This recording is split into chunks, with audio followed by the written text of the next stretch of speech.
Bonjour à tous et à toutes. Nous avons été heureux d'accueillir le 27 novembre 2015 Dimitri Elmur, professeur des universités dans le département de philosophie et professeur à l'école normale supérieure ainsi qu'à l'université Paris Sciences et Lettres. Celui-ci est intervenu dans le cadre d'une conférence philosophique sur le thème de l'amitié. Celle-ci s'inscrit dans notre cycle Philosophie et éthique. Laissons place dès maintenant à cette intervention. Nous vous souhaitons une excellente écoute. Bonjour à tous. Donc je suis Dimitri Elmur et je suis là pour vous parler de l'amitié. Alors le titre que j'ai donné à mon exposé est assez simple, du moins dans sa première partie. C'est qu'est-ce que l'amitié? Ça va donc être une enquête définitionnelle, comme le titre l'indique. Et puis il y a un sous-titre, comme vous voyez, ce que l'on doit aux anciens, et tout particulièrement à Aristote, puisqu'on m'avait demandé de vous parler d'Aristote, ce qui est parfaitement légitime s'agissant de l'amitié. On aurait pu trouver un autre auteur, mais Aristote est particulièrement idoine pour ce thème, comme je vais essayer de vous le montrer. Donc alors je suis pas très professionnel pour le PowerPoint, hein, donc c'est même pas moi qui l'ai fait, je dois vous avouer. Donc voilà. Donc le plan de mon exposé, c'est ça, en espérant que j'ai le temps d'aller jusqu'au bout.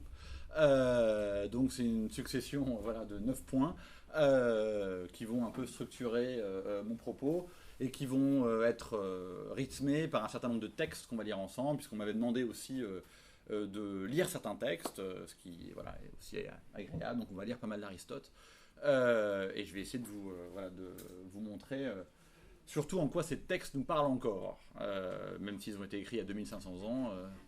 Il y a encore des choses dans les textes d'Aristote qui méritent d'être pensées. Alors, sans plus attendre, je commence par mon premier point.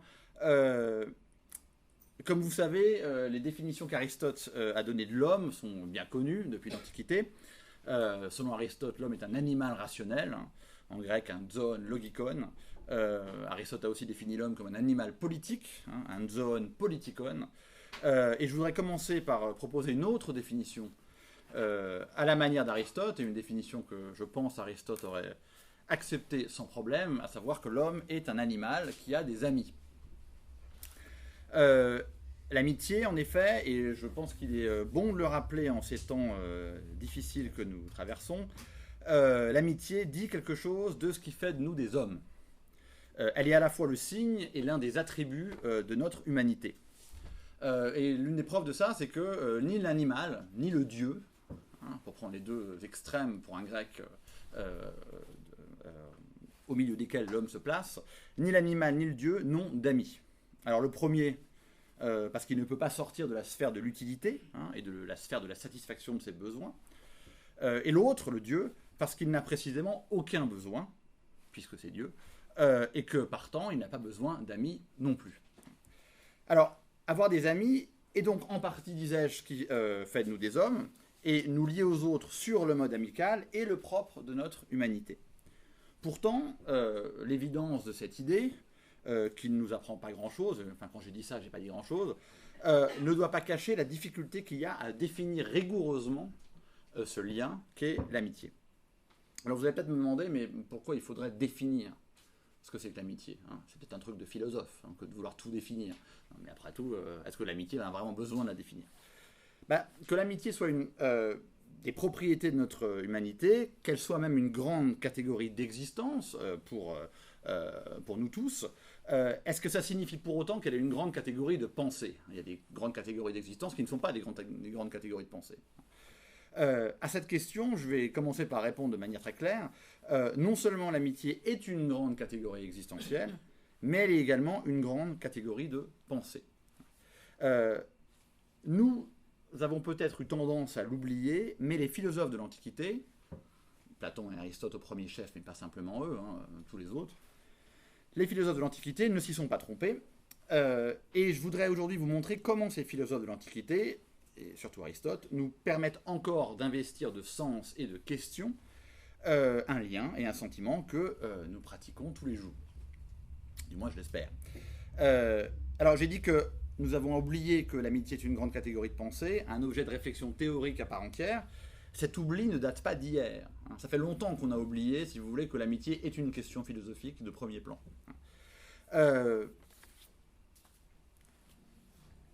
Grosso modo, depuis la fin de l'Antiquité, la question philosophique de l'amitié, c'est-à-dire l'intérêt de l'amitié pour la réflexion philosophique, s'est progressivement dissipé. Et en guise de propos liminaire, donc à mes réflexions que je vais proposer aujourd'hui, je veux brièvement vous expliquer pourquoi. Pourquoi on a oublié cette question. Je vois à cette disparition au moins deux raisons qui sont tout à fait hétérogènes, qui sont d'ordre différent. La première raison, elle est d'ordre conceptuel. En fait, il est difficile de définir précisément l'amitié. Donc j'en dis pas plus maintenant parce que je vais parler de ça pas mal ensuite. Ça c'est la première raison. Et c'est pour cette raison sans doute que la philosophie a progressivement abandonné ce concept à la littérature. La seconde raison est d'ordre historique.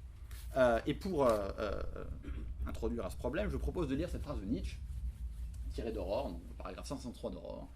L'Antiquité a profondément vécu, médité et presque emporté dans sa tombe l'amitié. C'est son avantage sur nous. Nous pouvons lui opposer l'amour sexuel idéalisé. Ce que dit Nietzsche, là, à mon avis, touche au cœur du problème. Comme lui, je soutiens, en effet, que c'est le christianisme qui a contribué à la disparition de l'amitié comme question philosophique. Je ne veux évidemment pas dire que les chrétiens n'ont pas d'amis. Ça serait absurde. Et je ne veux pas non plus dire, ce serait tout aussi absurde, que le christianisme ne peut pas comprendre l'amitié. Pour avoir travaillé cette question aussi dans la patristique et au-delà, si vous travaillez de près les passages parfois très substantiels d'Augustin, de Thomas d'Aquin, d'Aelred de Rivaux, de François de Sales, et j'en oublie plein d'autres, vous remarquerez que leur culture aristotélicienne, pour la plupart d'entre eux, leur permet d'analyser de façon très nuancée le lien d'amitié. Et, dernière remarque sur ce point, il est également très frappant de remarquer à quel point l'expérience monastique médiévale, il y a des livres entiers là-dessus, sur comment l'expérience monastique est une reprise de l'idéal d'amitié antique. Eh bien, il est frappant de remarquer à quel point cette expérience monastique médiévale et l'idée de communauté qui la sous-tend sont influencées par l'idéal antique de philia. Alors quand je dis philia, c'est le terme grec qui veut dire amitié. Philia a été traduit en latin comme amicitia, et amicitia a donné notre français amitié. Ceci étant dit, il n'en demeure pas moins vrai, qu'en toute rigueur, la conjonction de l'amitié et du devoir chrétien de ce qu'on appelle l'amor proximi, c'est-à-dire l'amour du prochain, constitue un problème. Et il y a un penseur chrétien qui l'a très très bien dit, beaucoup mieux que moi. Il y a un penseur chrétien qui a dit la contradiction qu'il y a entre l'impératif de sélectivité et d'exclusivité de l'amitié, d'une part, et le devoir d'universalité de l'amour du prochain, et ce penseur, c'est Kierkegaard. Alors, le texte est un peu long, mais alors, je l'ai beaucoup coupé, mais il mérite d'être lu quand même. Quiconque examine la question sérieusement, et en connaissance de cause, voit sans peine que le litige est le suivant. L'amour humain et l'amitié sont-ils le plus haut degré de l'amour, ou faut-il leur dénier cette suprématie ? Ils ont trait à la passion, mais toute passion, qu'elle attaque ou se défend, n'a qu'une façon de combattre, une seule alternative. Tout ou rien, ou bien je suis alors la réalité suprême, ou bien je n'ai pas ombre de réalité. La confusion et le gâchis auquel le paganisme et le poète s'opposent tout autant que le christianisme, pardon pour la faute, éclatent quand on veut soutenir pour la défense du christianisme que parlant, il est vrai, d'un amour supérieur, il fait aussi l'éloge de l'amitié et de l'amour humain. Pareil langage révèle que l'on n'est ni poète ni chrétien. Si l'on ne veut pas parler sottement des choses de l'esprit, il ne faut pas faire comme un épicier, qui, outre la qualité supérieure, propose la qualité courante, qu'il peut également recommander comme presque aussi bonne. Non. S'il est vrai que pour le christianisme, l'amour envers Dieu, le prochain est l'amour véritable, il est vrai aussi que comme il a renversé tout auteur qui s'élève contre la connaissance de Dieu et a amené toutes les pensées captives à l'obéissance, il a également mis à bas l'amour humain et l'amitié.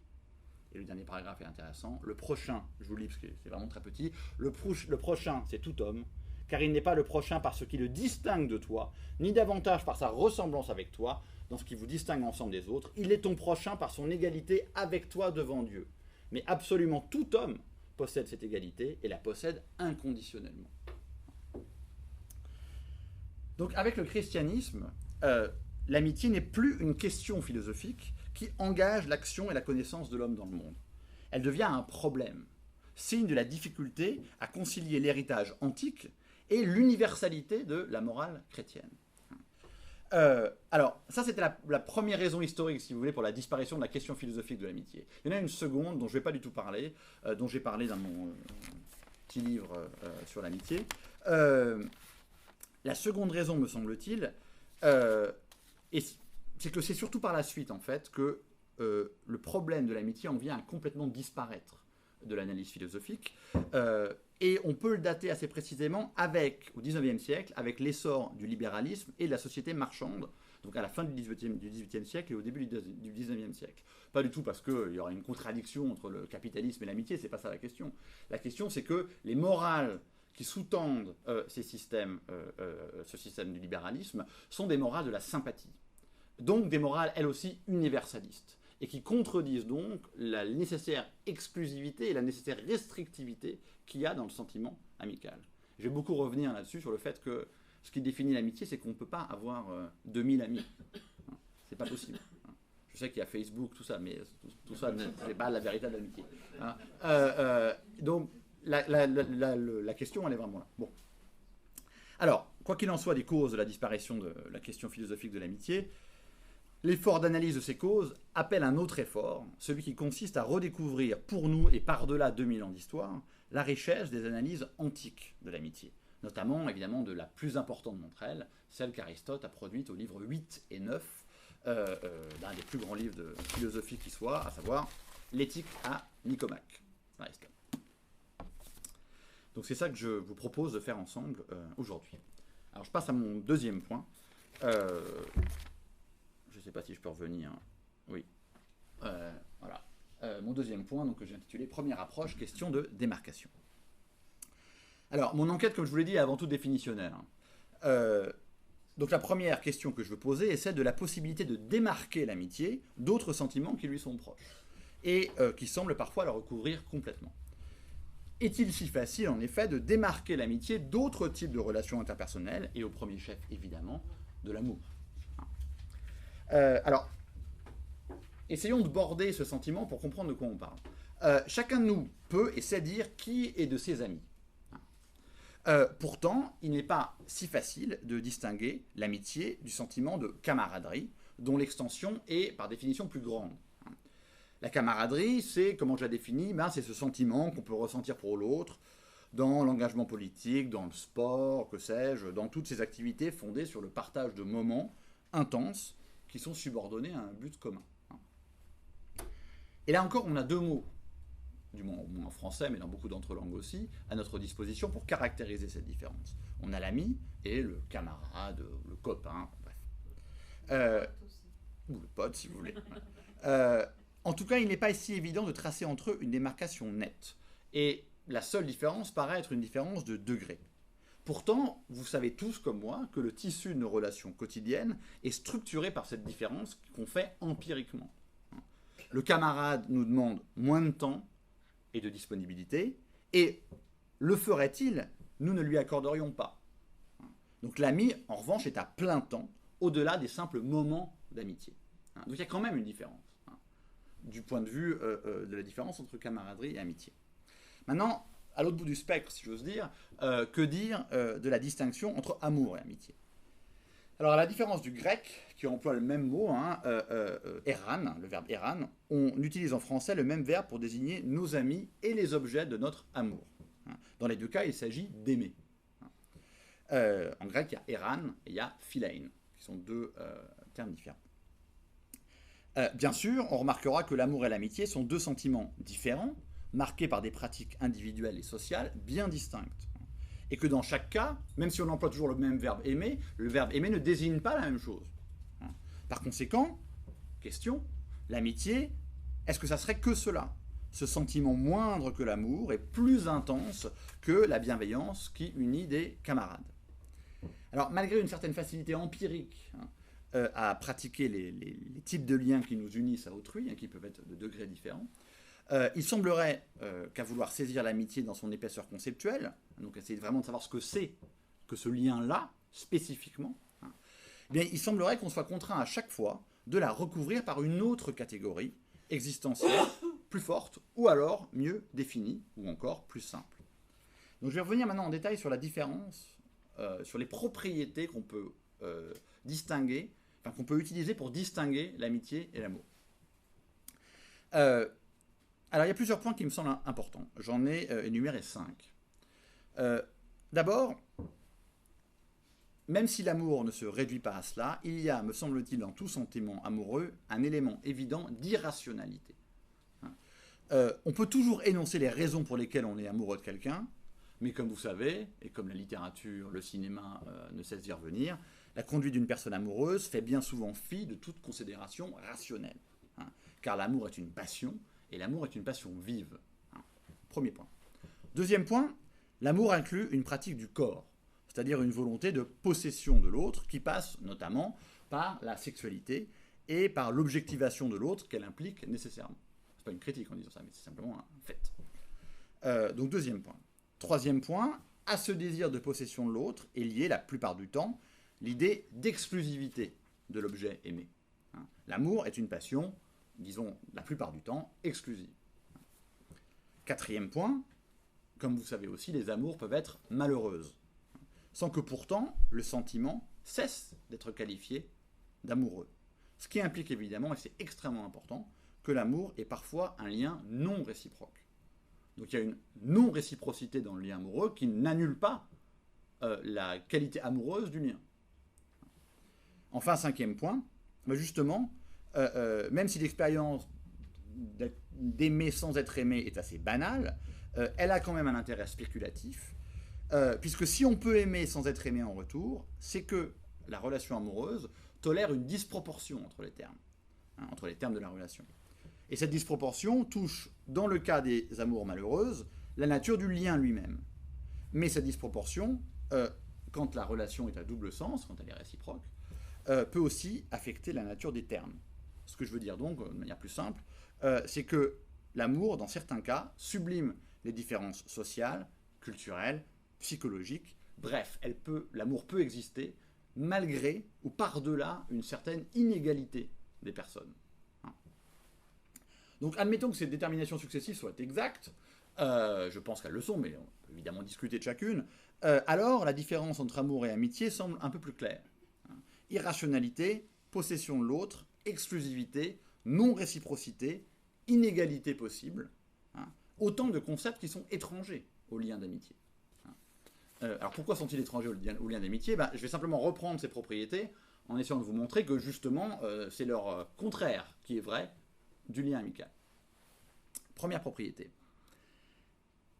Même si l'on ne peut pas à tous les coups expliquer pourquoi un tel est mon ami, donc même si le lien d'amitié ne résulte pas toujours et uniquement d'un libre choix rationnel, ça serait un petit peu naïf que de penser que c'est aussi simple, il n'en demeure pas moins, me semble-t-il, que j'ai l'impression d'avoir plus ou moins choisi mes amis.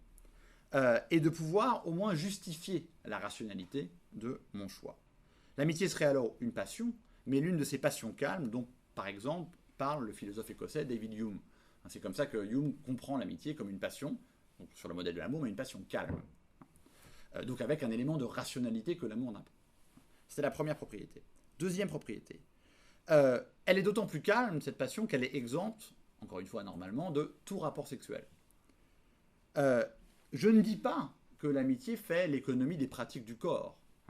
Il y a sûrement plein de choses à dire intéressantes sur les dispositions corporelles des amis. Mais ce que je veux dire, c'est que le corps de l'ami est normalement un corps non érotique. Donc ça, c'est la deuxième propriété. Troisième propriété, l'amitié est aussi ce rapport qu'on peut démultiplier. Un rapport qui est non exclusif à l'autre.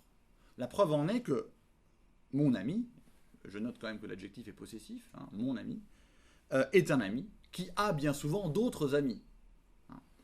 Là encore, non pas que l'amitié soit un rapport totalement dénué de jalousie, mais c'est précisément cette passion de l'exclusivité que tout un chacun peut ressentir pour un ami, qui en un sens brouille la nature même du lien amical, qui le dénature en quelque chose d'autre que l'amitié. Donc, non-exclusivité. Quatrième propriété, et c'est sans doute la plus importante, une amitié est inenvisageable si elle n'est pas réciproque. Et qui se dirait ami de quelqu'un qui ne le traiterait pas de façon symétrique? En outre, comme Aristote l'a bien vu, j'y reviendrai, ce sera le texte 4 tout à l'heure, la réciprocité inhérente au lien amical implique que l'amitié soit une relation connue des personnes qu'elle lie. C'est-à-dire que ça ne suffit pas que l'amitié soit un lien réciproque, il faut que chacun des deux amis sache que l'autre est un ami. Donc il faut que ce soit une réciprocité consciente. Ce qui n'est pas le cas dans l'amour. On peut être éperdument amoureux de quelqu'un qui n'en a aucune idée. Mais ce n'est pas le cas dans l'amitié. Il n'y a donc pas d'amis qui puissent se dire tel sans que l'autre le sache.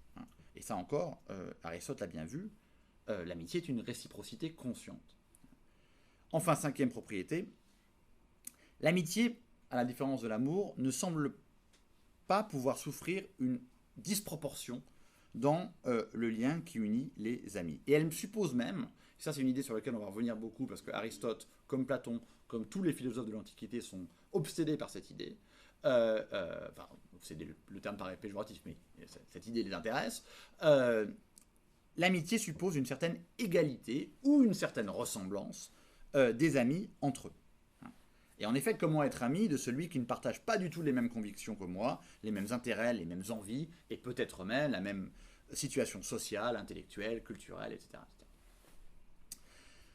Voilà donc pour ces propriétés. Et finalement, il me semble que cette approche en creux, cette approche négative du lien d'amitié, rend possible une première définition provisoire, encore très superficielle, de l'amitié. L'amitié, c'est quoi? C'est ce lien non sexualisé, non exclusif, réciproque, procédant d'un choix entre plusieurs personnes, entretenant un certain rapport d'égalité. Alors, je sais que ça manque beaucoup de poésie, mais le but n'est pas de faire de la poésie, le but est de comprendre.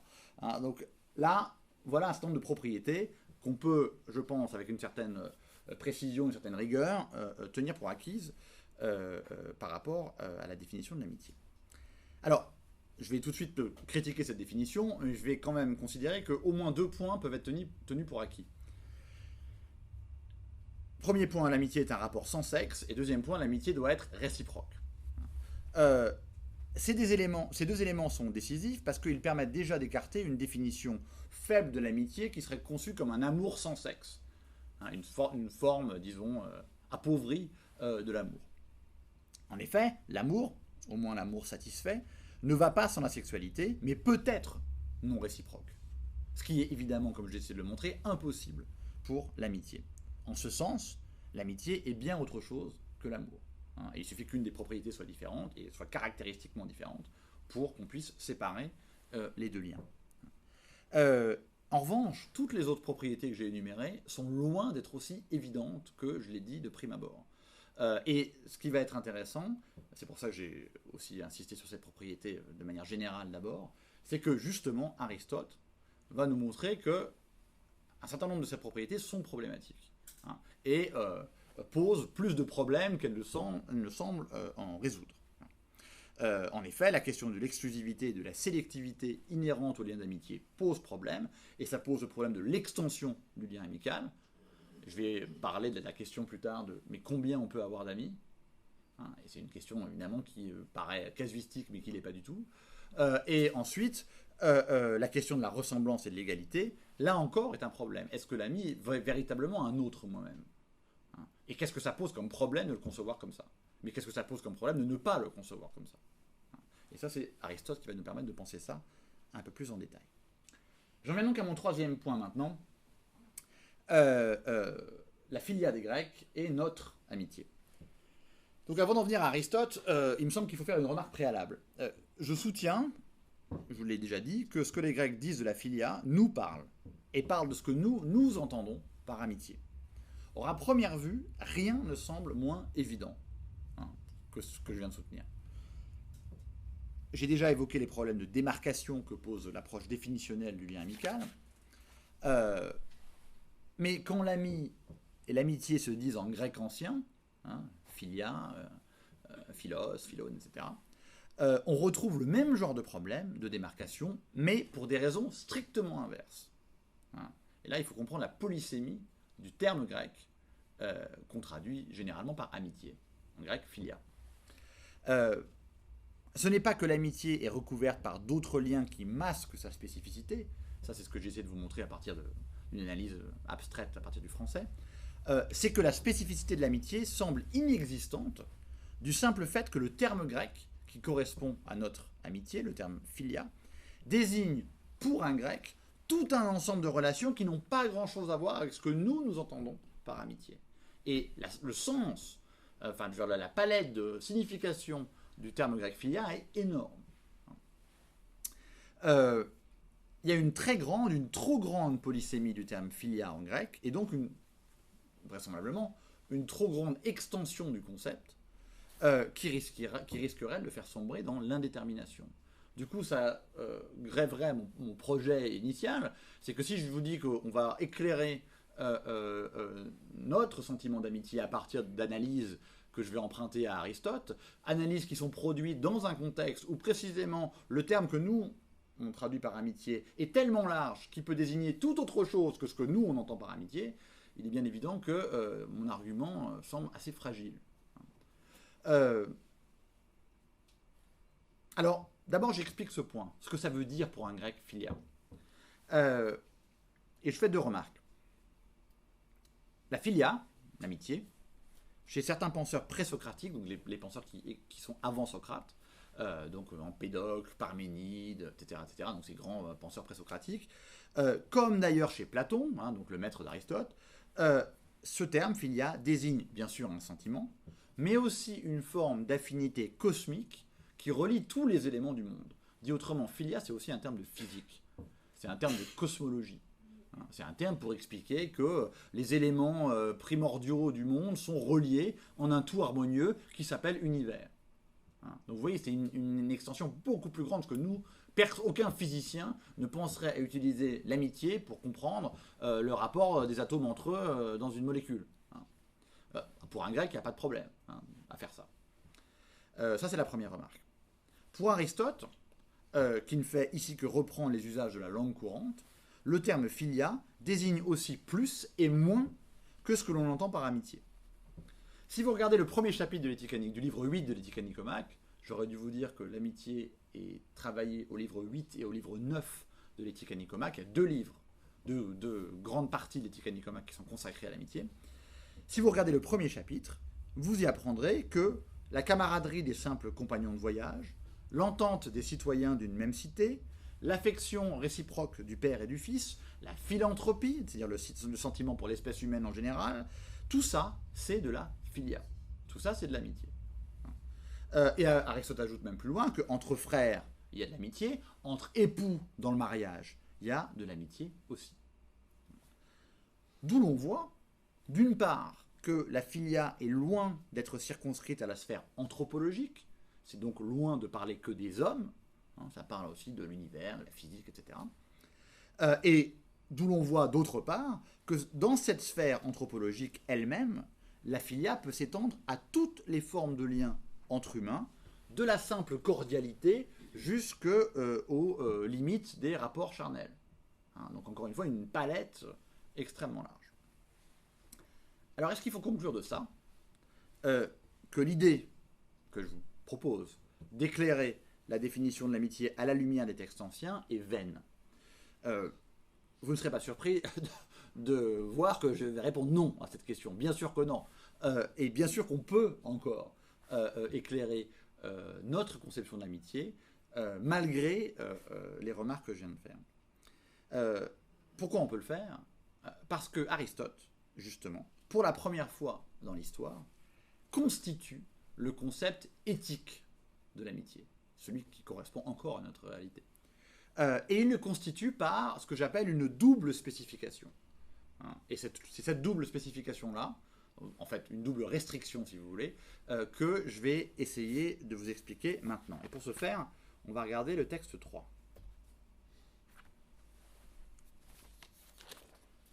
Laissons de côté les problèmes d'ordre physique, qui n'ont rien à voir avec la présente enquête. Examinons seulement les problèmes proprement humains, anthropica, et qui concernent les mœurs et les passions, eista ete kaita pate. Par exemple, si l'amitié se rencontre chez tous les hommes, ou si au contraire il est impossible que des méchants soient amis, et s'il n'y a qu'une seule espèce d'amitié, ou s'il y en a plusieurs. Ça c'est le geste inaugural du livre 8 de l'éthique à Nicomaque. C'est comme ça que ça commence, hein, après quelques propos liminaires. Et ce geste est absolument crucial. Il signifie qu'avec Aristote, l'amitié est entrée dans le cadre étroit des choses humaines, distinctes de celles de la nature, et que c'est dans ce cadre-là que doivent être posées et résolues les difficultés liées à l'amitié. Donc, première spécification, de l'amitié comme concept physico-cosmologique, Aristote fait un concept éthique. Hein, comme il le dit en grec, eista ete kaita pate.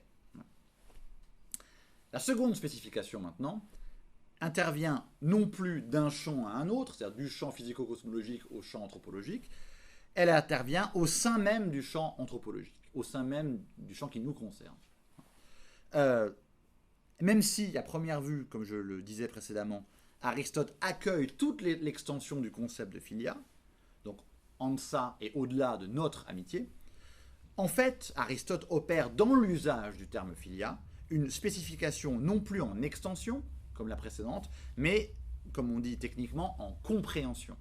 Hein, on peut travailler un concept en extension et en compréhension, et quand on travaille en compréhension, c'est-à-dire qu'on travaille en spécifiant des définitions pour spécifier de quoi on parle. Et justement, je disais, il constitue l'amitié comme concept éthique, et je souligne éthique, mais il constitue aussi l'amitié comme concept, et là je souligne concept. Alors, expliquer cette seconde spécification implique de lire de près la définition aristotélicienne de l'amitié, et donc, ça m'amène au quatrième temps de mon exposé, la définition de l'amitié. Alors, on va lire un texte un petit peu aride, qui normalement est sur 2 pages, je crois. Oui. Peut-être ces matières gagneraient-elles en clarté si nous connaissions préalablement ce qui est objet de l'amitié. Il semble en effet que tout ne provoque pas l'amitié, mais seulement ce qui est aimable, c'est-à-dire ce qui est bon, agréable ou utile. On peut d'ailleurs admettre qu'est utile ce par quoi est obtenu un certain bien ou un certain plaisir, de sorte que c'est seulement le bien et l'agréable qui seraient aimables comme des fins. Dans ces conditions, est-ce que les hommes aiment le bien réel ou ce qui est bien pour eux? Car il y a parfois des accords entre ces choses. Même question en ce qui concerne aussi l'agréable. Or, on admet d'ordinaire que chacun aime ce qui est bon pour soi-même, et que ce qui est réellement un bien est aimable d'une façon absolue, tandis que ce qui est bon pour un homme déterminé est aimable seulement pour lui. Et chaque homme aime non pas ce qui est réellement un bien pour lui, mais ce qui lui apparaît tel. Cette remarque n'a, du reste, ici aucune importance. Nous dirons que l'aimable est l'aimable apparent. Bon, ça va nous faciliter la tâche. Il y a donc 3 objets qui font naître l'amitié. L'attachement pour les choses inanimées ne se nomme pas amitié, puisqu'il n'y a pas attachement en retour, ni possibilité pour nous de leur désirer du bien. Ce que dit Aristote, c'est que on n'aime pas le vin, on ne peut pas être ami du vin, ami de sa voiture, ami de... il dirait même d'un animal d'ailleurs, etc. Il donne l'exemple du vin, ce qui est une référence à Platon, à un texte de Platon, mais peu importe. S'agit-il au contraire d'un ami, nous disons qu'il est de notre devoir de lui souhaiter ce qui est bon pour lui. De lui souhaiter ce qui est bon pour lui. Retenez bien ça, ça va être extrêmement important après dans la définition à laquelle on va arriver. Mais ceux qui veulent ainsi du bien à un autre, on les appelle bienveillants, quand le même souhait ne se produit pas de la part de ce dernier. Car ce n'est que si la bienveillance est réciproque qu'elle est amitié. Je descends un petit peu pour aller plus vite. Et la dernière phrase du texte, il faut donc qu'il y ait bienveillance mutuelle, chacun souhaitant le bien de l'autre, que cette bienveillance ne reste pas ignorée des intéressés, et qu'elle est pour cause l'un des objets dont nous avons parlé. Alors je vais essayer de commenter et donc d'expliquer un peu ce texte, de prime abord un peu aride. Donc qu'est-ce que fait Aristote dans ce texte? Il fait surgir des conditions de détermination exigeantes de ce que c'est que l'amitié. Et c'est normal, c'est le début du livre 8 de l'Éthique à Nicomaque, il s'agit de savoir de quoi on parle. Comment il procède? Il commence par caractériser les choses qu'on aime. Ces choses qu'on aime, il les appelle des phileta, des objets aimables. Bon. Et peu importe que cette caractérisation soit exhaustive, l'essentiel c'est qu'elle soit typique. C'est qu'on puisse comprendre des types de choses qu'on aime. Bon. On aime en effet ce qui est utile, agréable ou bon. Comment à partir de là on va définir l'amitié? Aristote circonscrit d'abord le champ de son concept. Et il renverse, je vous le disais, l'une des analyses de Platon. Là où le grand dialogue de Platon sur l'amitié, qui s'appelle le Lysis, montrait que si on peut être ami des chevaux ou ami de la sagesse, philosophia, alors la réciprocité, en grec l'antiphilésis, n'est pas une composante nécessaire de l'amitié. Aristote dit exactement l'inverse. Et il dit que la philessis, l'affection envers les choses inanimées, ne peut pas être une amitié parce qu'elle ne peut pas être réciproque. Autre manière, si vous voulez, de dire que la réciprocité, comme je vous le disais, est un élément déterminant du lien amical. Pas de réciprocité, pas d'amitié. Donc la réciprocité est analytiquement comprise dans l'amitié. C'est une partie intégrante de ce que c'est que l'amitié. Première condition donc, la réciprocité. Mais alors justement, qu'est-ce qu'on réciproque dans l'amitié? Parce que réciprocité, oui, mais réciprocité de quoi? Ce qu'Aristote nomme bienveillance, c'est-à-dire le désir du bien de l'autre pour lui-même. Si du moins ce désir est explicitement et consciemment manifesté. Et la bienveillance mutuelle que constitue l'amitié doit être consciemment assumée par les deux personnes en présence. Et là, vous avez la deuxième et la troisième condition. Réciprocité, bienveillance, désir du bien de l'autre, et désir du bien de l'autre consciemment reconnu par chacun des amis.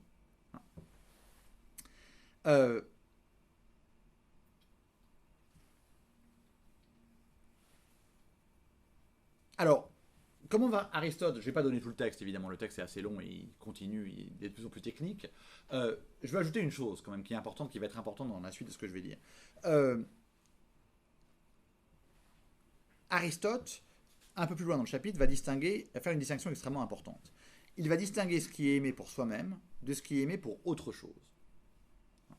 Donc, aimer quelque chose pour soi-même, pour cette chose elle-même, ou aimer pour une autre raison.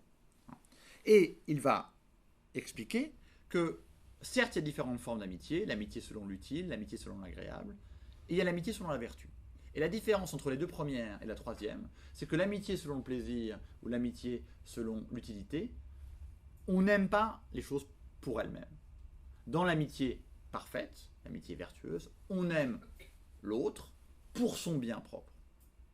Et ça, cette différence-là, elle est absolument décisive pour comprendre le modèle d'amitié parfaite qu'Aristote cherche à construire.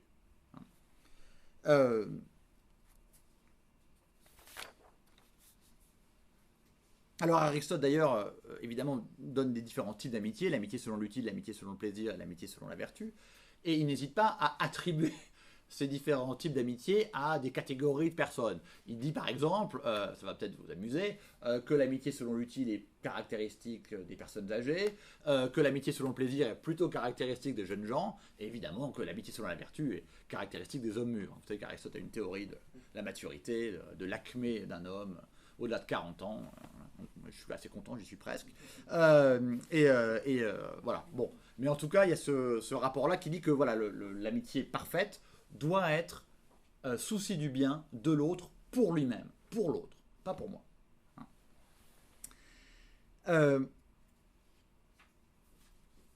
Dernier point absolument capital, qui apparaît aussi non seulement dans ce texte, mais aussi dans un autre texte d'Aristote qui s'appelle la rhétorique, ce que j'appelle l'élément actif.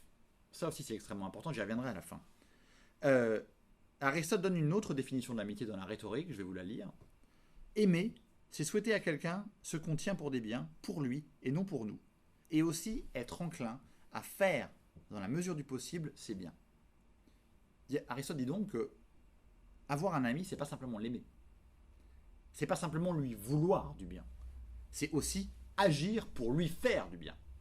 Et l'élément actif est extrêmement important dans la définition et l'approche aristotélicienne de l'amitié. C'est pour ça que l'amitié fait partie intégrante de l'éthique, de la manière dont on se conduit pratiquement.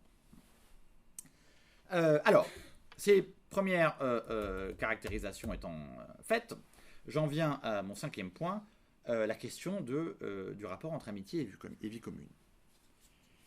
Alors maintenant qu'on a cette définition aristotélicienne de l'amitié, on peut revenir à l'une des propriétés distinctives qui nous était apparue problématique. À savoir la non-exclusivité inhérente au lien amical. On a certes plusieurs amis en même temps. C'est à souhaiter, c'est assez courant. Mais ce fait lui-même est problématique d'un point de vue philosophique. La pensée ancienne d'ailleurs a très bien thématisé ce problème, elle lui a même donné un nom. C'est la question de la polyphilia. Poly, c'est un terme grec qui veut dire beaucoup. Donc c'est la question du fait d'avoir beaucoup d'amis. Et les Grecs se sont demandé pourquoi, est-ce que c'était oui ou non un bien d'avoir beaucoup d'amis. Alors c'est un bien à plein de niveaux. Hein. Si vous voulez réussir dans la sphère sociale, si vous voulez faire de la politique, à Athènes comme aujourd'hui, il vaut mieux avoir beaucoup d'amis. Hein. Mais du point de vue philosophique, ça c'est pas une réponse à la question. La question est de savoir si c'est un bien en soi, hein, pour atteindre la vertu. Donc la question n'est pas que casuistique, c'est ça que je veux dire. C'est pas juste est-ce que c'est bien d'avoir plein d'amis ou pas. Non, la question est de savoir quel rapport ça a avec la vertu. Il est évident que l'amitié peut se démultiplier, mais la question est évidemment de savoir jusqu'à quel point. Donc je vous pose la question, quelle est la limite à l'extension de l'amitié? Alors avec Aristote, considérons donc l'amitié vertueuse qui est la plus parfaite.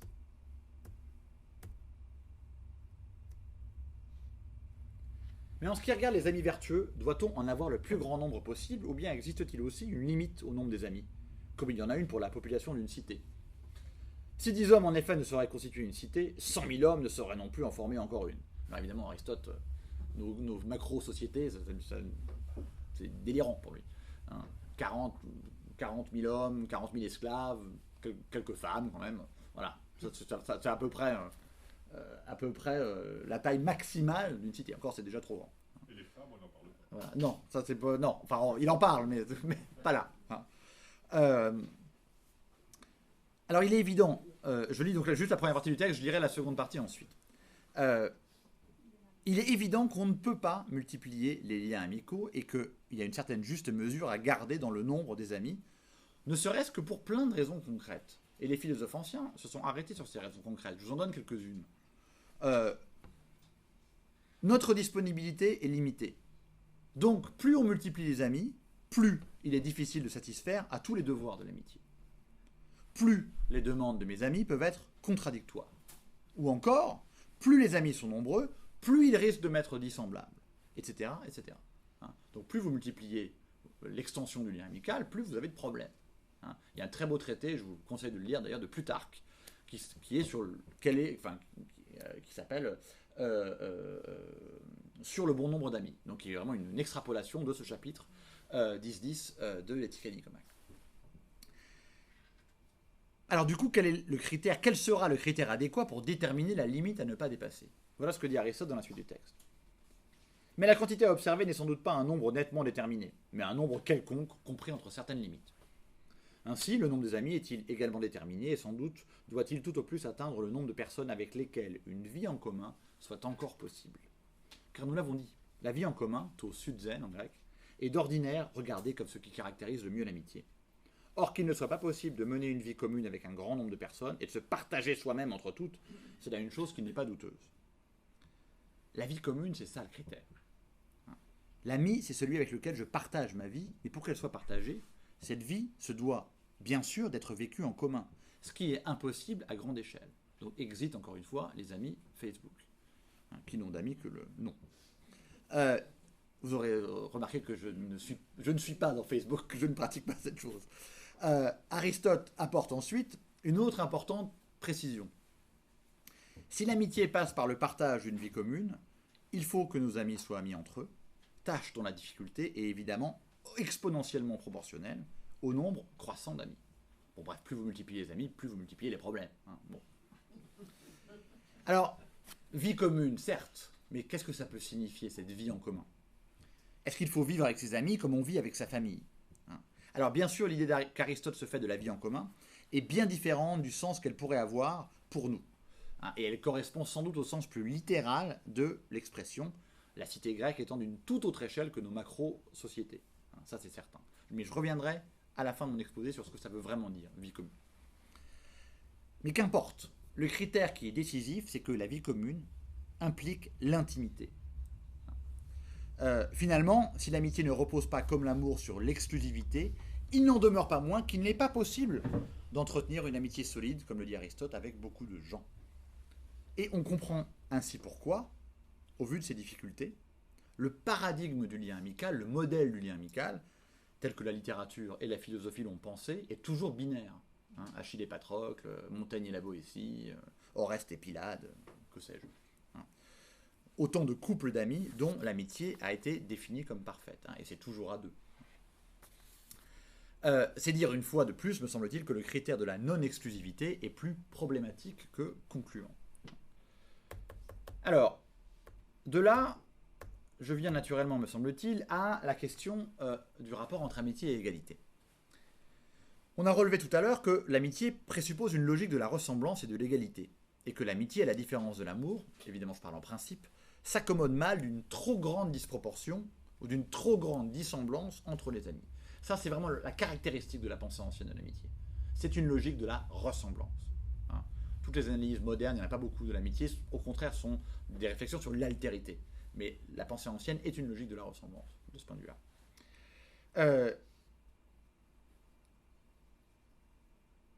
Alors, quelle que soit la forme de l'amitié dont on parle, hein, selon l'utile, le plaisir ou selon la vertu, hein, donc l'amitié parfaite ou les autres, il faut que deux amis manifestent également leur affection réciproque, en se souhaitant les mêmes biens ou en échangeant de façon équivalente des choses de nature différente. Bref, dans tous les cas, Aristote n'a aucun mal à reprendre un grand slogan pythagoricien, hein, donc hérité sans doute de Pythagore, bien qu'on ne sache quasiment rien de Pythagore, si ce n'est son théorème. Le slogan est le suivant, philothèse, isothèse, ça veut dire l'amitié est une certaine égalité. Hein, bon. Et Aristote le cite à de nombreuses reprises dans l'Éthique à Nicomède. Alors, c'est ça mon problème maintenant qui m'intéresse, est-ce que ça veut dire que l'amitié entre personnes inégales est impossible?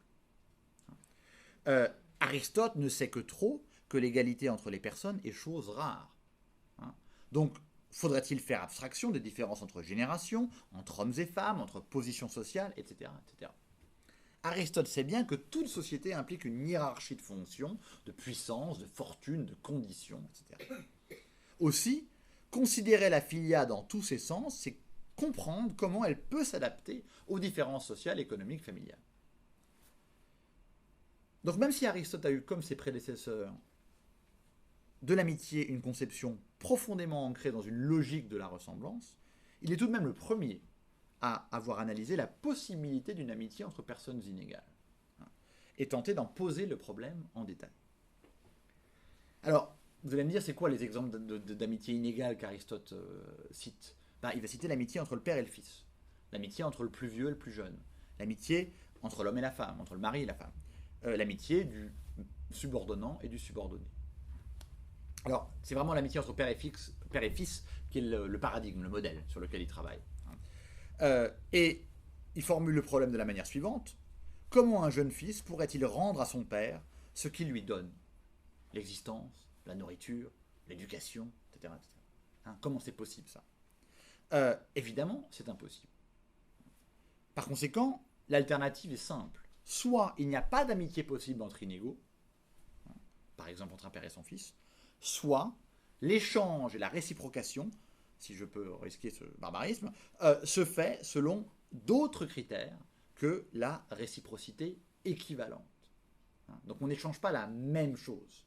On va échanger quelque chose, mais pas la même chose. Hein. Et en fait, c'est cette option-là qu'Aristote va explorer. Et il va nous expliquer que il y a bien une amitié entre le père et le fils, hein, si tant est qu'on comprenne que c'est l'affection qui permet la réciprocité. En ce sens, il y a en fait entre le père et le fils deux amitiés qui les lient.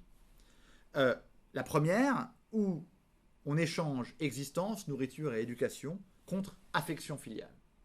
Le père donne les précédents et le fils échange l'affection filiale.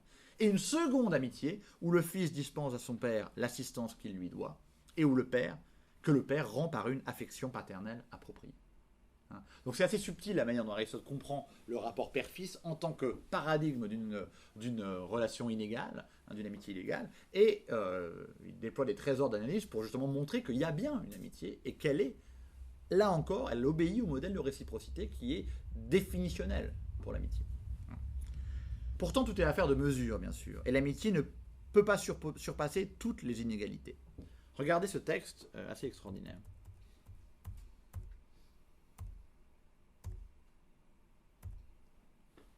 Si l'un des amis est séparé par un intervalle considérable, comme par exemple Dieu est éloigné de l'homme, il n'y a plus d'amitié possible. C'est même ce qui a donné lieu à la question de savoir si en fin de compte, les amis souhaitent vraiment pour leurs amis les biens les plus grands, comme par exemple d'être des dieux. Car alors ce ne seront plus des amis pour eux, ni par suite des biens, puisque les amis sont des biens.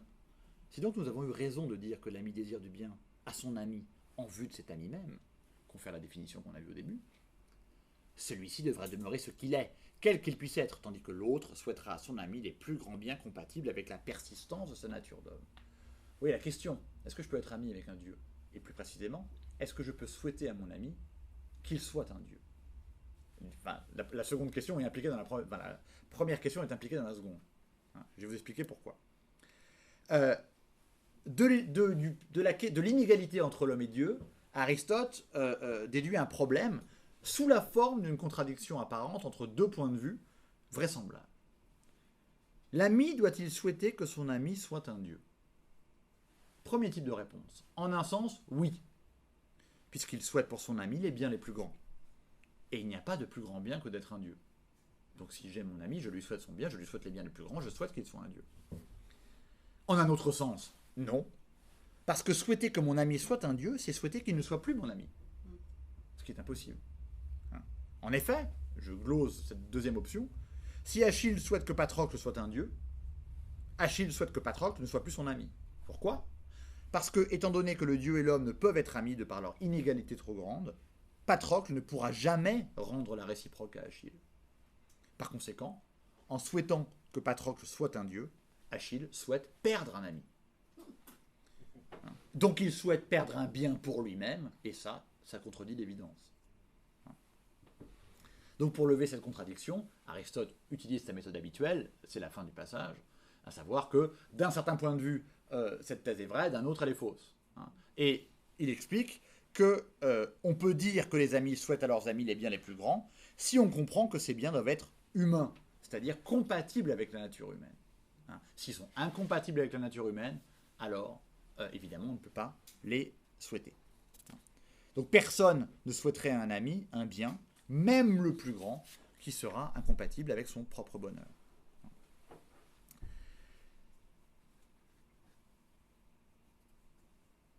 Alors de cette analyse, on peut retenir au moins deux choses. Première chose, même dans l'inégalité, l'amitié reste un échange qui va du semblable au semblable. Et un échange qui va du semblable au semblable. Deuxièmement, le désir du bien de l'ami, pour lui-même, ne saurait contredire les exigences de mon propre bonheur. Je ne peux pas souhaiter des biens tellement grands à mon ami qu'il cesse, en acquérant ces biens, d'être mon ami, puisque ça contredirait mon propre bonheur, puisque je le perdrais comme ami.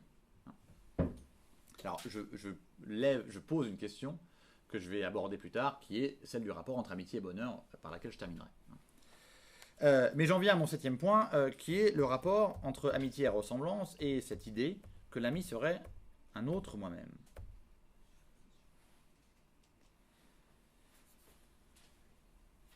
Dans l'extrait qu'on va lire, qui est assez difficile, je préviens d'avance, mais je vais essayer de vous le désimpliquer, Aristote inaugure un très long développement. Il y a toute une section dans le livre 9 de l'Éthique à Nicomaque, qui va du chapitre 4 au chapitre 9, donc 9.4, 9.5, 9.6, 9.7, 9.8, 9.9, où Aristote va réfléchir au rapport entre ce que nous appelons égoïsme et ce que nous appelons altruisme. Ce que lui appelle amour de soi et amitié. Et c'est là où justement Aristote va explorer cette logique de la ressemblance en défendant la thèse suivante: la relation d'un ami avec un autre est similaire, analogue, à la relation de l'homme bon avec lui-même. En partant du principe que je suis vertueux, ce qui n'est certainement pas vrai, mais admettons-le pour l'argument, la relation que j'ai avec moi-même est analogue à celle que j'ai avec mon ami. Alors regardons le texte 7.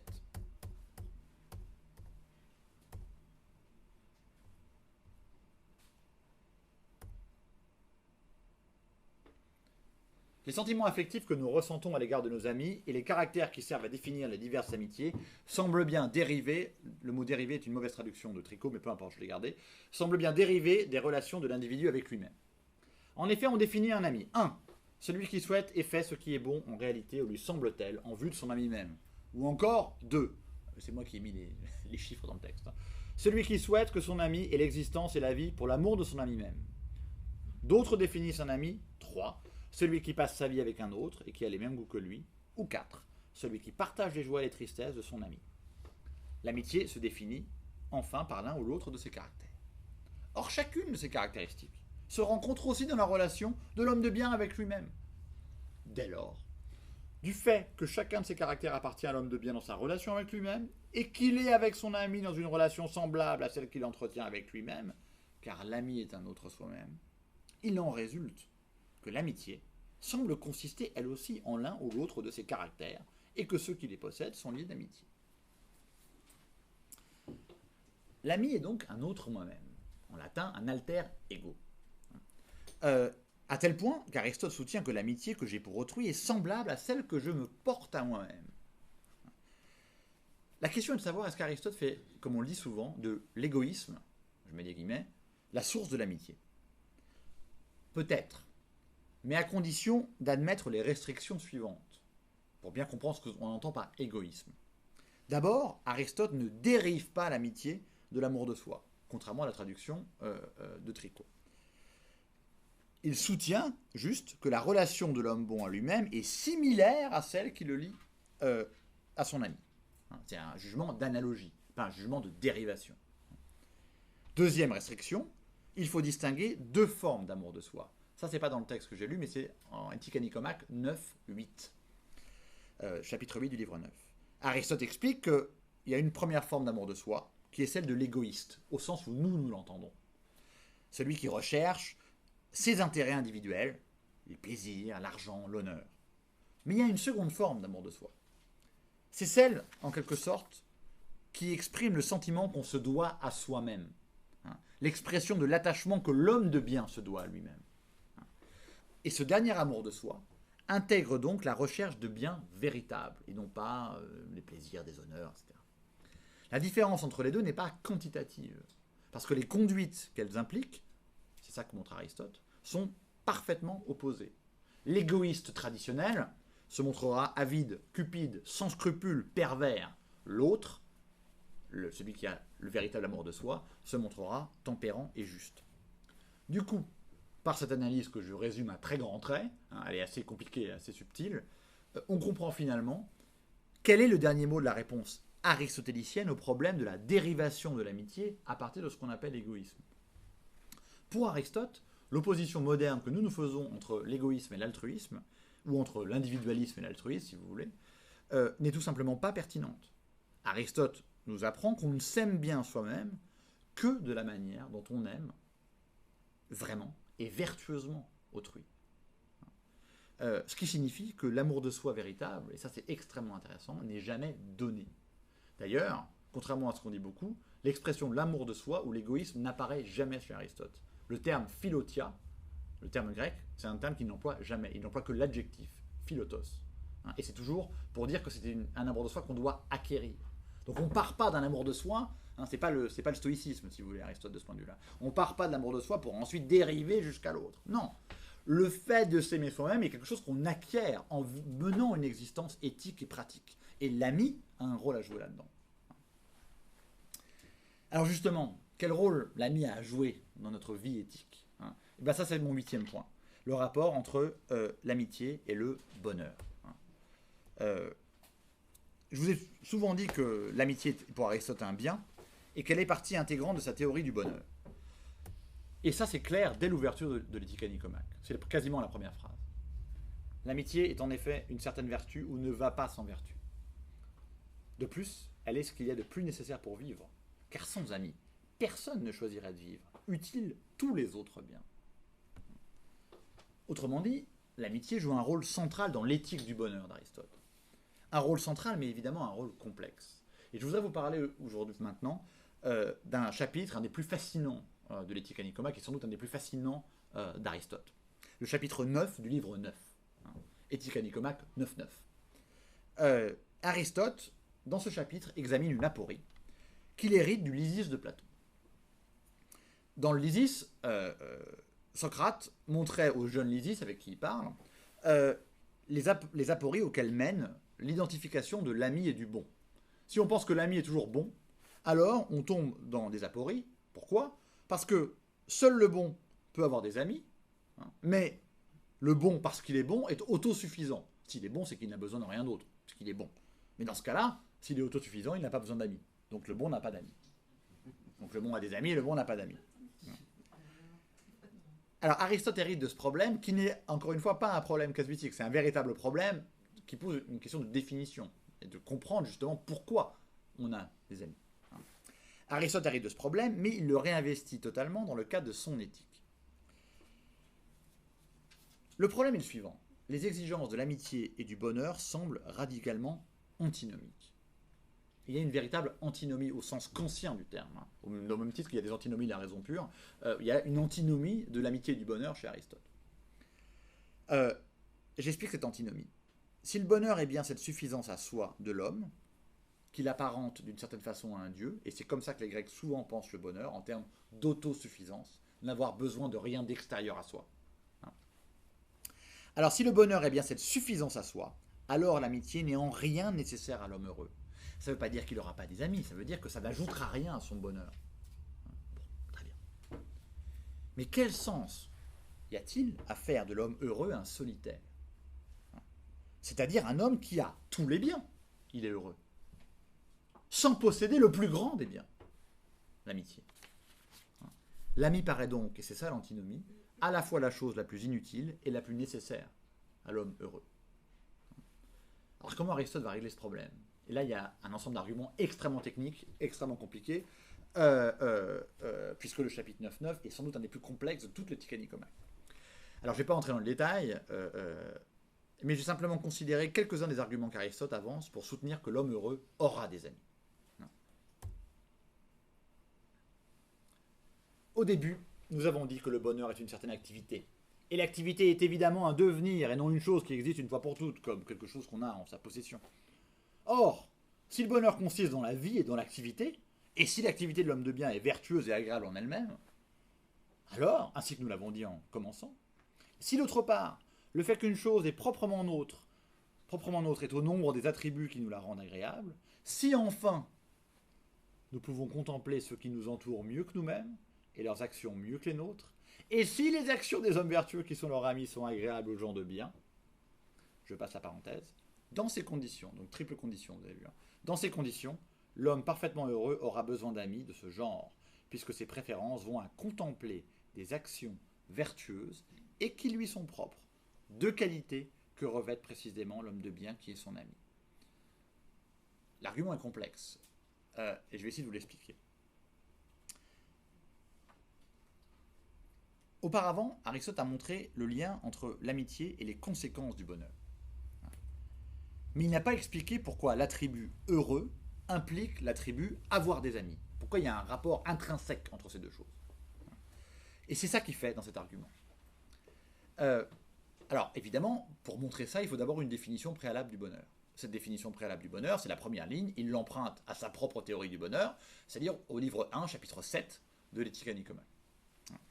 Le bonheur est une activité selon la vertu. Pour Aristote, c'est ça le bonheur. C'est agir vertueusement. Toujours agir. C'est vraiment une éthique de l'activité, Aristote. Pour montrer le rapport donc, entre activité et amitié, Aristote élabore 4 arguments, dont les 3 derniers sont assez simples en comparaison du premier.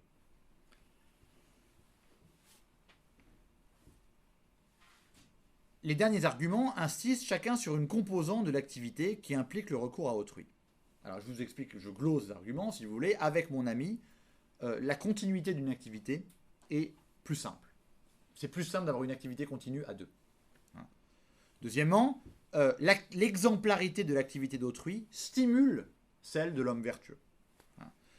Et enfin, l'activité vertueuse nécessite un entraînement qui est plus aisé en communauté que si on est isolé. Donc on voit, si vous voulez, l'idée c'est que avec mon ami, je peux exercer mon bonheur de manière bien plus grande puisque mon activité continue, est continue, elle est exemplaire, etc. etc. Bon. Le premier argument est un peu plus complexe. Aristote dit la chose suivante: l'activité d'un ami vertueux sera doublement plaisante à son ami. Doublement plaisante. D'une part, parce que l'activité vertueuse est par essence bonne et agréable, et de l'autre, bon ça d'accord, agir vertueusement c'est agréable et c'est bon, parfait. Mais de l'autre, les actions familières, dit-il, sont aussi vertueuses et agréables. Les actions familières.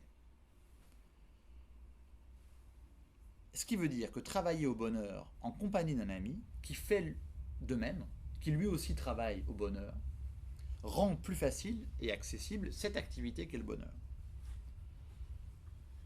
Du coup, à partir de cet argument qui consiste simplement à dire que c'est plus facile d'être heureux à deux, hein, pour tout un ensemble de prémices, et notamment parce que le bonheur est une activité, on pourrait objecter à Aristote, mais qu'ajoute donc l'activité vertueuse de l'ami à celle de l'homme heureux? Si moi je suis vertueux en étant actif, qu'est-ce que ça va m'ajouter à moi que mon ami soit de la même manière vertueux et actif? Il sera heureux lui aussi, mais en quoi ça augmente mon propre bonheur, hein? Aristote, justement, répond très directement à ce problème en incluant une remarque que je trouve très vraie et très forte. On peut admirer et contempler les actions vertueuses des autres plus facilement que les siennes propres. C'est un argument très fort, hein. Et je vais vous expliquer à la fin, en conclusion, pourquoi il est aussi fort. Bref, si la saisie de ce qui est propre est indispensable pour comprendre ce qui est bon et agréable pour nous, il faut voir que cette saisie-là, du propre, elle est beaucoup plus facile chez l'ami que chez moi-même. En ce sens, l'homme heureux a besoin d'amis pour saisir l'activité de la vertu, à même les actions de son ami. Parce qu'il saisira plus facilement l'activité de la vertu chez son ami qu'il ne la saisira chez lui-même. Alors ça, c'est juste un des arguments du chapitre 9.9. Et c'est pas du tout le plus difficile. Il y a un argument beaucoup plus compliqué qui clôt le chapitre 9.9, c'est l'argument qu'on appelle physicotéros, c'est-à-dire l'argument qui est plus physique, hein, qu'Aristote développe, qui est d'une complexité, le texte grec est lui-même extrêmement compliqué, tout ça est assez difficile, mais c'est un argument absolument fascinant, et je vais terminer par lui. Donc j'en viens à mon 9e point, si je veux bien retourner au sommaire, qui est le rapport entre amitié et connaissance de soi. Et ça va connecter directement à ce que je viens de dire, à savoir à l'idée que l'homme heureux a besoin d'amis parce qu'il voit mieux les actions de la vertu chez son ami que chez lui-même. Aristote donne en effet un dernier argument de nature physique. Voilà. Cet argument donc est extrêmement complexe et je ne vais faire que le gloser. Aristote montre que l'homme heureux aura des amis en expliquant comment deux amis vertueux co-percevront, c'est un terme grec extrêmement rare, sunastanestai, percevoir en commun, et auront par conséquence conscience de co-percevoir en commun. Donc les deux amis, dans la recherche de la vertu l'un et l'autre, vont co-percevoir en commun et avoir conscience qu'ils co-perçoivent. De là, et parce que la perception commune est analogue à la conscience de soi, Aristote déduit que l'existence de mon ami est désirable dans la perception commune de la même façon que ma propre existence est désirable dans la conscience que j'ai de moi-même. Alors, je simplifie l'argument. Tout l'argument d'Aristote à la fin du livre 9, la fin du chapitre 9 du livre 9 de l'Éthique à Nicomaque, consiste à dire que les amis ont une communauté de conscience. Et que cette communauté de conscience leur fait désirer leur propre existence à travers le désir de l'existence de l'ami. Et c'est un des textes, sinon le texte le plus, à la fois le plus complexe, mais le plus fascinant d'Aristote sur ce que c'est que la conscience de soi. Et comme par hasard, ce texte sur la conscience de soi est un texte sur le rapport entre l'homme vertueux et son ami. Regardez la conclusion de l'argument que je vous lis. L'ami a besoin par conséquent de participer aussi à la conscience qu'a son ami de sa propre existence. Ce qui ne saurait se réaliser qu'en vivant avec lui et en mettant en commun les discussions et les pensées. Car c'est en ce sens-là, semblera-t-il, qu'on doit parler de vie commune. Je vais revenir à cette notion de vie commune. Quand il s'agit des hommes, il n'en est pas pour eux comme pour les bestiaux, où elle consiste simplement à paître dans le même lieu. L'idée qui est sous-jacente, c'est qu'Aristote défend ici une extraordinaire conception de la compénétration mentale, si vous voulez, je prends un terme un peu fort exprès, une sorte de compénétration mentale des hommes vertueux dans l'amitié, compénétration mentale, c'est-à-dire co-conscience, qui élargit la sphère de l'identité personnelle de chacun des amis. Dit autrement, je me connais mieux moi-même par l'amitié que j'ai et qui me lie à mon ami. Alors vous allez dire, mais qu'est-ce que c'est que cette idée complètement folle? Qu'est-ce que c'est que cette idée de compénétration mentale? Et est-ce que c'est pas de la science-fiction que je suis en train de vous décrire? Cette idée que les consciences se mêlent, etc. Mais qu'est-ce que ça veut dire? C'est de la poésie tout ça, au mieux. Cette idée, pourtant, selon moi, est à la fois le point nodal et le point culminant de la conception aristotélicienne de l'amitié. Alors elle vous surprendra peut-être, et elle vous paraîtra peut-être fantasque, mais je pense qu'on aurait tort de croire qu'elle est fantasque. Pour comprendre ce que dit Aristote ici, ou Platon d'ailleurs, sur le même thème dans d'autres contextes, il faut, et ça c'est mon rôle à moi d'historien de la philosophie, de faire ça, il faut lever ce qu'on appelle pompeusement un obstacle épistémologique. C'est-à-dire, pour vous le dire de manière plus simple, il faut oublier que nous sommes tous cartésiens, sans même le savoir. Vous ne savez peut-être pas, mais vous êtes cartésiens, comme moi d'ailleurs. C'est pas au sens banal du terme qu'on est rationnel. Non.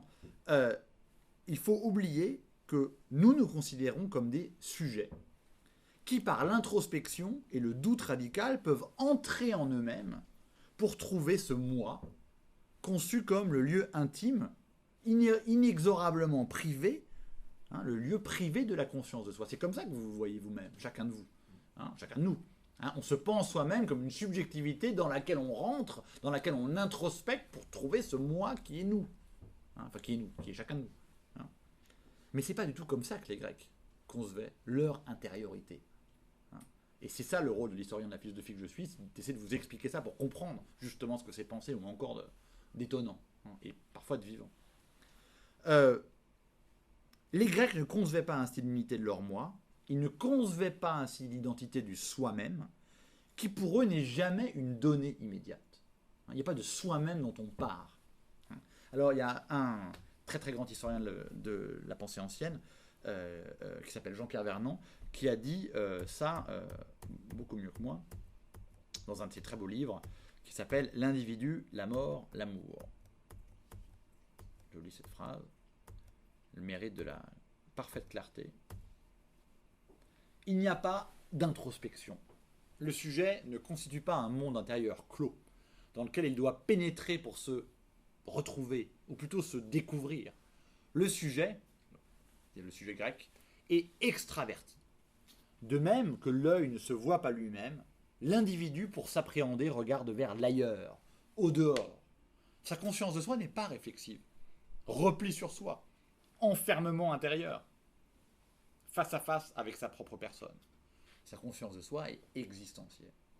C'est une phrase très juste et très forte. Hein. Jean-Pierre Vernant n'était pas philosophe, hein, mais il est extrêmement utile pour les philosophes comme moi.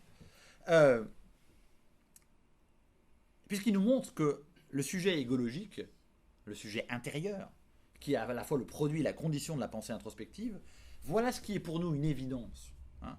Mais voilà ce que n'ont jamais conçu, ni même envisagé, ni Platon, ni Aristote. La subjectivité, ça n'existe pas pour eux. Hein, c'est une invention moderne. Ça.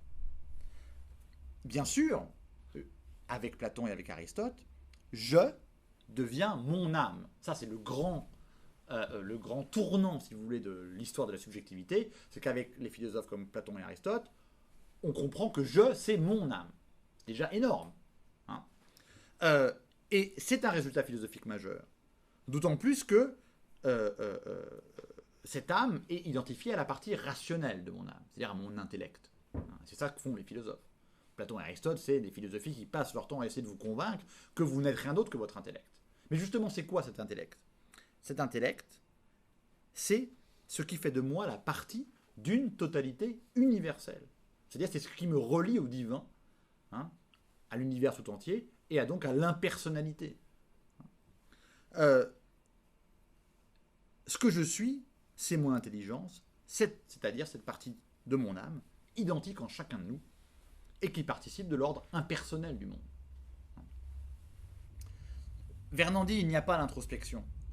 Et ça signifie que l'individu grec s'objective dans ce qu'il projette, hein, dans ce qu'il réalise, dans ses actes, et évidemment dans autrui. C'est pour ça que je vous parle de ça. Et ce n'est que par cette projection qu'il se saisit lui-même, un peu comme, si vous voulez, on se saisirait dans un miroir. Donc pour les philosophes grecs, Platon et Aristote, bien sûr, mais pas seulement, il existe donc une sorte de cogito paradoxal, si vous voulez. Je reprends le modèle cartésien, mais en montrant en quoi, justement, il n'est pas du tout grec, enfin, en quoi il y a un cogito grec qui n'est pas du tout celui de Descartes. Ce cogito paradoxal, c'est quoi? Je me vois dans mon œuvre. Je me vois dans mon ami. Donc je suis. Et je suis là où je me vois. C'est-à-dire que je suis cette projection de moi que je vois. Ça, il faut un effort énorme pour nous penser comme ça. Mais encore une fois, voilà, l'histoire de la philosophie, c'est ça. C'est faire cet effort-là pour penser autrement. C'est ça, c'est ce cogito-là que vous trouvez par exemple dans un texte ultra célèbre, peut-être le texte le plus célèbre de toute l'histoire de la philosophie, à savoir l'allégorie de la caverne de République 7, donc de la République de Platon. Les prisonniers de la caverne se voient projetés sur le mur. Et les ombres qu'ils voient devant eux, comme les ombres de ma main, ils croient qu'ils sont sur le mur. Ils ne se disent pas « moi je suis introspecté et je me projette ». Non, ils sont sur le mur, c'est leur moi. De la même manière, c'est aussi, à mon avis, le contexte de ce texte très compliqué de la fin de l'Éthique à Nicomaque qu'on a lu ensemble, à savoir le chapitre 9 du livre 9 de l'Éthique à Nicomaque. C'est le fond de l'argument de ce chapitre qu'on vient d'évoquer, argument qu'on aurait tort d'affaiblir par une interprétation un peu banalisante de l'alter ego. Si on entend alter ego, c'est au sens de ego que je viens de définir, c'est-à-dire pas un sens introspectif. Et c'est pas un hasard, me semble-t-il, si le texte d'Aristote le plus important sur la notion de conscience fait justement partie intégrante du point culminant de son analyse de l'amitié. Alors je termine. Parce que les anciens se sont conçus comme âme et comme intellect, et parce qu'ils ne se sont pas conçus comme des sujets, ils ont compris que l'amitié est l'une des conditions de la connaissance de soi, sinon sa condition par excellence. Voilà pourquoi les anciens, pour reprendre le mot de Nietzsche par lequel j'ai commencé, voilà pourquoi les anciens ont profondément vécu, médité l'amitié. Et voilà, me semble-t-il, ce que nous leur devons, mais voilà aussi ce qu'il faut constamment réapprendre d'eux. Je vous remercie pour votre attention.